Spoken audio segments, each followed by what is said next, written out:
Can we make sure that this video never gets uploaded?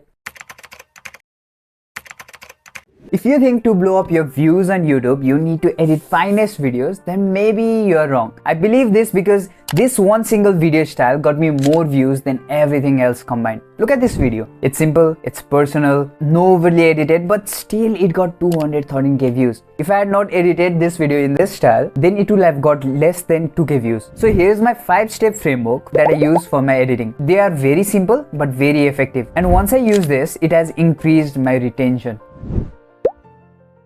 Look at this video by Ali Abdal.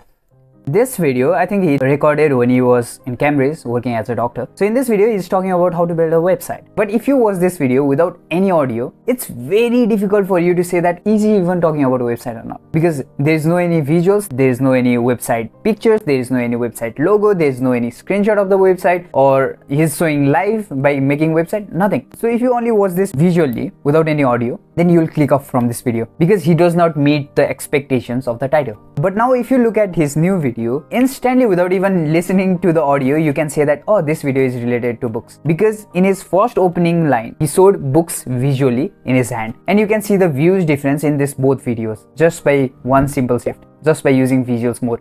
We humans understand visuals more than words. In YouTube, 5 years ago, words used to work so properly.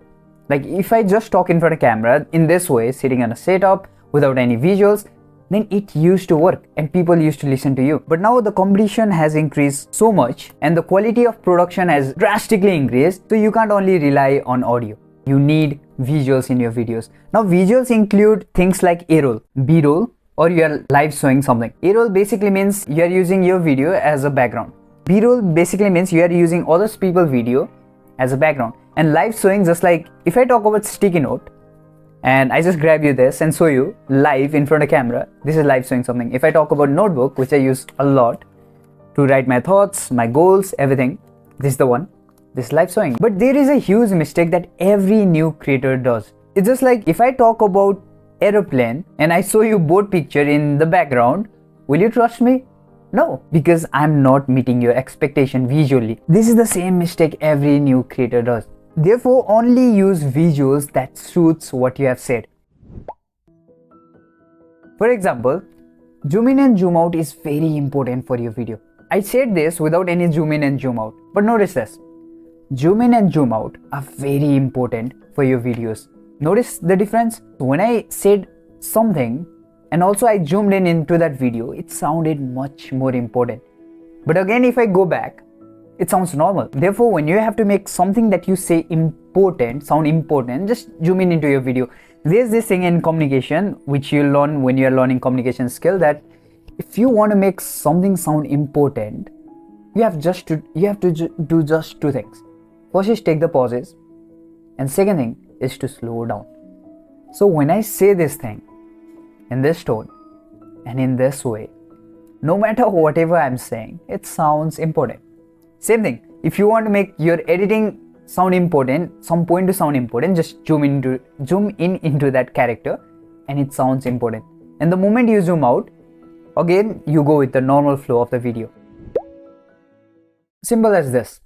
No crazy animation, no anything, just a simple text to make something that you have said much more clear and understandable. I believe you have noticed this. Every creator that you watch in YouTube uses text in some form. That's why start using text. Rather than using insane B-rolls, A-rolls, start using text. It's very easy to use them. It's very easy to apply. And also, it's very easier for viewers to understand. But don't use text like this. If I use text like this, then it's a very bad way to use text. But if I add something in background and the text is in front, now it's a very good way to use text. And even if you don't want to use something in the background, what you can do is you can use a rectangular box behind the text. Just like this one, and it's very easier to do in CapCut. What's this? And now observe this. Did you see any difference? Which one seems much more smoother to you? Either it's the first one or the second one. I think it's first one and the second one. Yeah, this way. Which seems much more smoother to you? I definitely believe it's the second one. See, human brains predict pattern. And if I dance my text every now and then from left, right, up, down, and using different animations every single time, then it becomes very weird to watch that video. It becomes very difficult to understand my points. It becomes very less engaging. And as a YouTuber, you don't want that. You don't want your viewers to click off from your videos. And this is the same thing I used to do in my earlier days. Sometimes I used to write my text here, and sometimes the text used to go here, and sometimes I should write text from here in that same video, and it became less engaging. Because if I write something here, and after 1 minute, again if I write a text here, the first thing your eyes goes is here, because you have already predicted the pattern that it will come here. And this editing style is very bad. It does not show any consistency. So the thing that you have to do is, every time you're using a text, use at the same point. If you're writing from here, write from here. If you're using the same animation, use the same animation every single time. If your text is coming from, I think this is right to left, then every time use an animation where text comes from right to left. It becomes very smoother and easier to understand. Fifth, human brains hate uncertainty. In YouTube, you may see this red bar which will show your video progress, where you're at in this video. But once you click that full screen mode, this red bar gets disappeared. And once this red bar gets disappeared, though it's there, it creates uncertainty in your brain. Like, where am I in this video? Okay, how much minute has already passed? And to make them stick till the end without any uncertainty, you can use simple as this. Just this. Nothing more. A simple line that shows where you are in the video. The step 1, step 2, step 3, step 4, step 5. And I see lots of people using these crazy animations like in After Effects. It goes this kind of graph, and here is point 1, point 2, point 3, point 4, and this line is continuously moving. You don't have to make that. You don't have to make those kind of crazy editing. You can simply use a straight line, and in each line there is step 1, step 2, step 3, step 4. Just as simple as this. Your goal here is not to come up with crazy editing. Your goal here is to just make the point that you have said understandable. Meanwhile, even if you pick the correct video style, but if you don't pick the right video idea, then your videos will flop. Therefore, to get good views on YouTube, every single time, picking good video idea is always important. And to do that, check out this video.